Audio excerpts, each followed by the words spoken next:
Thank you.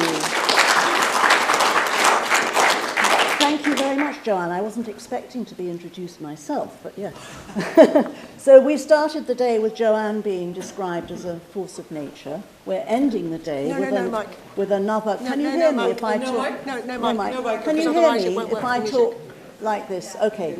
We're ending the day with another force of actually art and music and environment and nature. In Stevie Wishart. I could read you the 4 pages about her on her website, but I won't. You can follow that up yourselves. But I will read you the first bit, which is very revealing about her, what grounds her as a musician.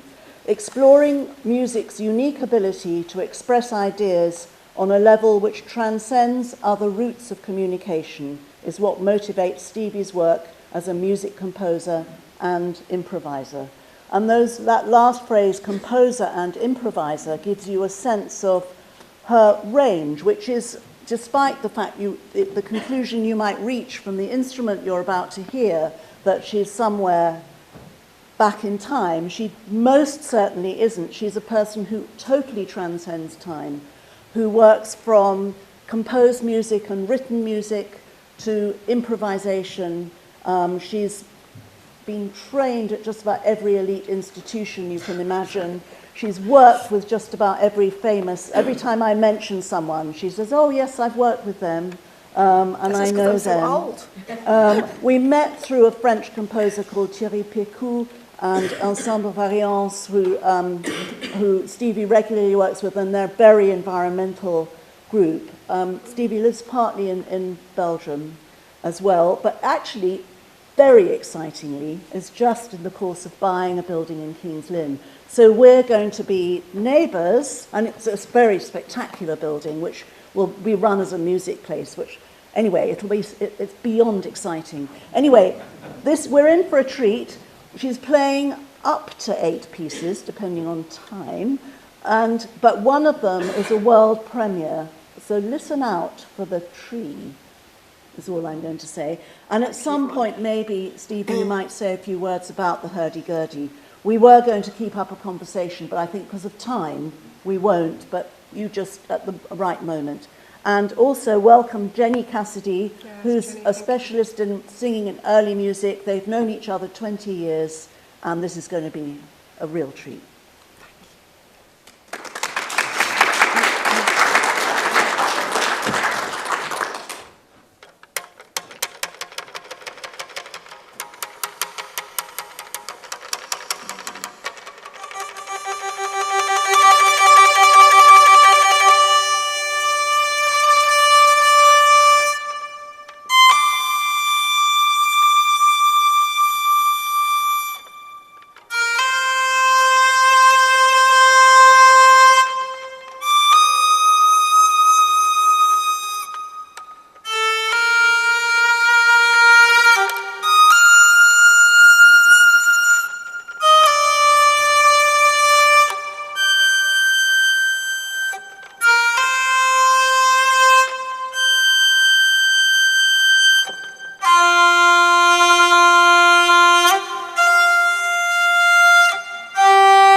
So we could have the first slide, please. So in that piece, which was called Cloud Over Moon, I started with that because it introduced a little bit about how the hurdy-gurdy works. Because it's unique in that it is bowed with a wheel, as you can see me turning the wheel. If I take all the strings off, you don't hear any sound. And it's the only instrument that's bowed with a wheel. And what I love about it, it means I'm making sound with wood. There's no other instrument I know where it's actually the wood rubbing against the string that's making the sound.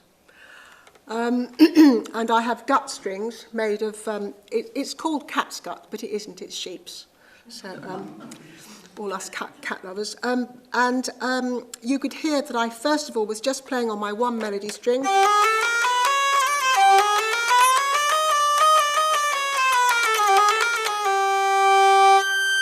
I was playing harmonics. When I'm not touching the keys, I'm just touching the string, which was a medieval technique. The medieval time was very experimental. And then I brought in various drones that you heard. And then I brought in a distortion device, which is again made with a piece of wood. And when you increase the speed of the wheel, that makes the string vibrate more, and that brings in a distortion.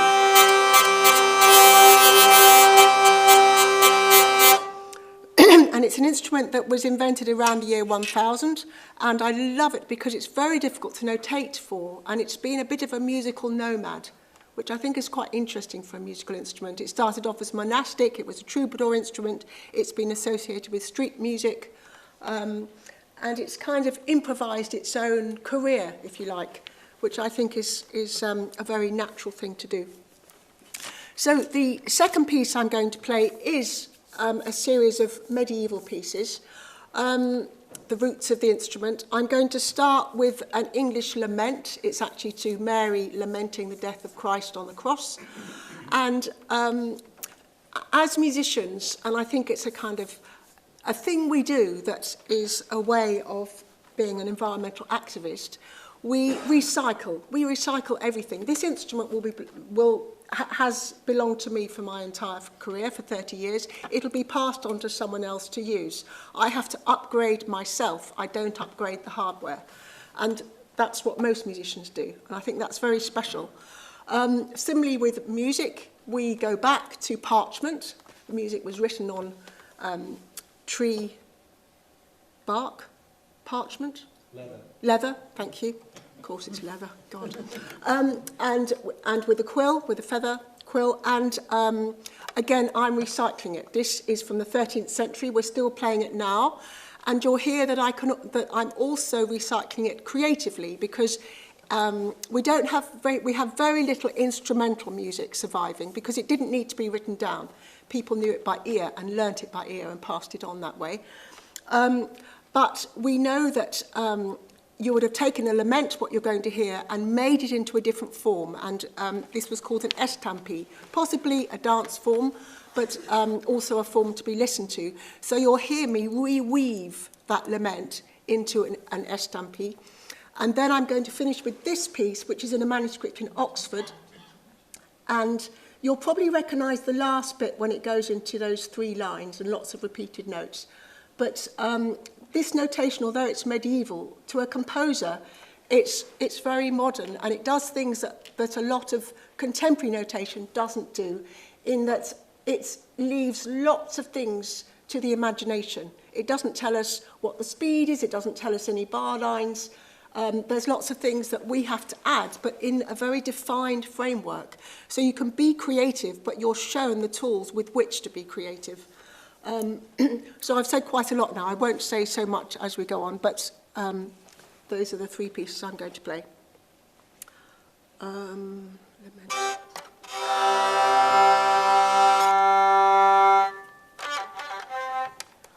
don't need the music actually, so you can see better.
So does that mean we've got 15 minutes left?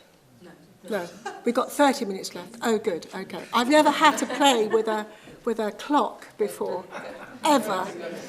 Okay, so that means we've got another half an hour? Yes. Oh, good. Okay. I was thinking, gosh, Jenny hasn't even sung it. So the next piece is called Penchant. It's something I composed in the Australian desert, where when you felt, I don't know if ever you have been to Australia in the desert and the kind of dry lakes. It's incredible because it's kind of silent, but then you suddenly hear all the other sounds. But it takes a few days for your ears to acclimatise down to a different noise threshold. And this was composed while being there.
Thank you. So, now how long have we got? 23 minutes.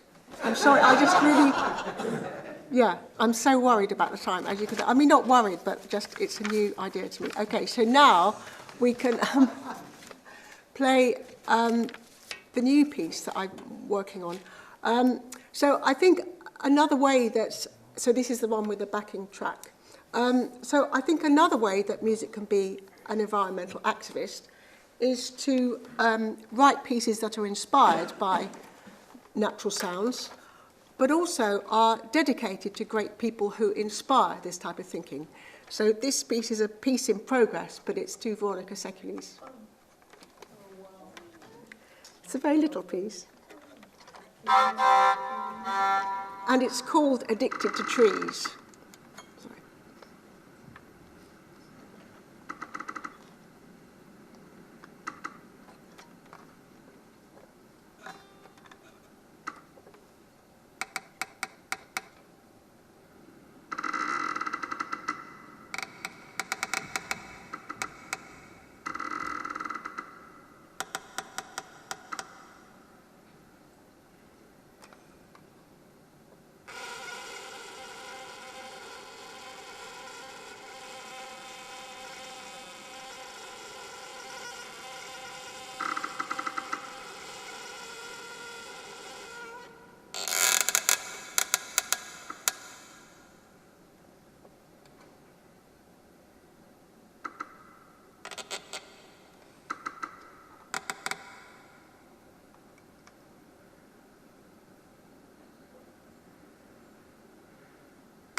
So now we're going to have some singing with Jennie.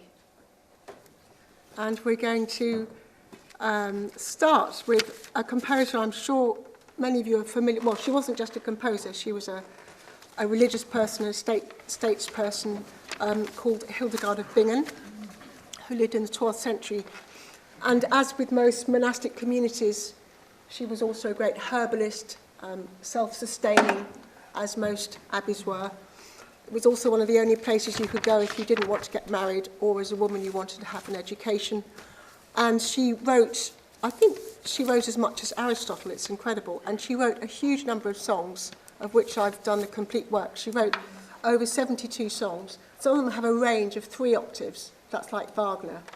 And she, we can go to the next slide as well to see what her manuscript looks like. Oh, sorry, Sarah, that's you, isn't it? I'm looking up. And she wrote, she had a word, viriditas, which is the Latin for greening, and that kind of natural energy and the importance of nature was a theme that it wasn't huge in her work, but she was obviously very aware of it. And I suppose at that time it was so embedded in how you lived. But that's why I thought we'd sing this song, O Viriditas Digiti, which I think really nowadays could probably be translated as, oh, you with nice green fingers. But the actual translation is, O greenness of God's finger, in which God planted a vineyard that gleams high standing like a pillar. And this word viriditas is quite a special word because it wasn't used that much as a concept. So we thought we'd perform this song. And it's in Latin, and Hildegard's Latin is quite quirky. Oh yes, so hopefully you can read O Viriditas Digiti Dei in qua Deus. And all these little squiggles and things were the way that medieval composers, in a way you can't do with contemporary notation, they brought out the sound of language in song. So you'll hear us do things like liquescence, when they had a special symbol for when you wanted to sing a liquescent consonant, such as an N, and all these lovely nuances inside the word. I love medieval notation. It's so detailed in the ways that our modern notation isn't. So again, lots to learn from going back as well as forward.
also a different type of recycling in medieval times when you had contrafectum. So you'd have a vocabulary of melodies and various lyrics, poems, song lyrics.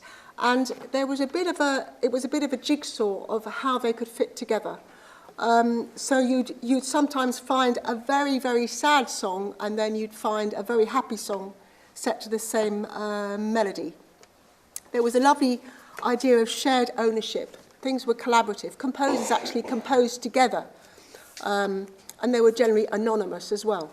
And one of these forms is in the Montpellier manuscript, which is a huge collection of polyphony that uses a lot of traditional melodic ideas, and also the tenor was generally a setting of a chant. So there's also this nice mixture of music that would have been very liturgical with music that was very, very secular, often quite bawdy or humoristic or made you think of very opposite things at the same time. Contradictory, that's the word I'm looking for. So in the spirit of this concert was kind of inspired by, I was talking to some friends in Brussels. Brussels is a good place to live as a composer, because there's not so many composers there, but there's lots of people that work in the European Parliament and the Commission. So there's a great way to kind of bounce ideas off each other. And I'm generally the only artist in the kind of people who are organising trade negotiations and this sort of thing. And I love this.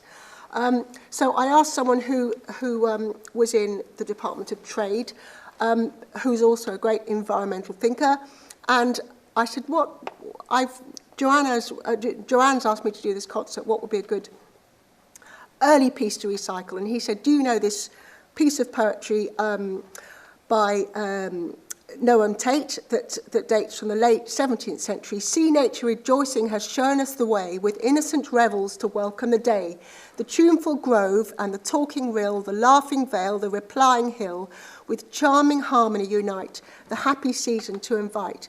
But what I love is, see nature rejoicing has shown us the way. And I thought, yeah, that's good. So that's what we... So that's what I set to a song that would have been more a kind of pastoral motet. And a motet is when you have two contrasting melodies sung at the same time. It's something that went out after the 14th century, and that's also quite nice.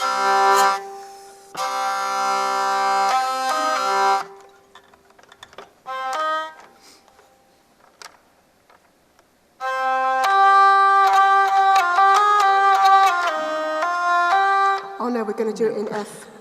Sorry. Because we've got colds, as you can hear, we've put it up. I'd forgotten, yes, right. Sorry.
One more piece. Can we do our last piece? Oh, yes, okay. Yes, of course. So, Of course. That was a big last slide. So, Hildegard also made up her own alphabet, which is this. Thank you, Sarah. I keep looking up. I'm very sorry. Made up her own script, and her own language. So you can see ABC in Latin letters and underneath her own script for those letters. The lingua ignota. So inspiring. And then if you go to the next slide, Sarah, which you can keep up while we play this piece. So this this is from her lingua ignota, which has no grammar. It's a list of words, and the words are hemp and herbs and cinnamon and laurel and henbane, vetch, briar, lesser celandine, pine, and laurus, cinnamon. So I've chosen words from her very long lingua ignota that are to do with trees and nature and plants and healing. Mm-hmm. Yes, we should do it shorter, shouldn't we? Yes, that repeat. What repeat? Going back to BBC and then the coda. Yes, so we just do like one half of it, Yeah. with an instrumental in the middle.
Oh.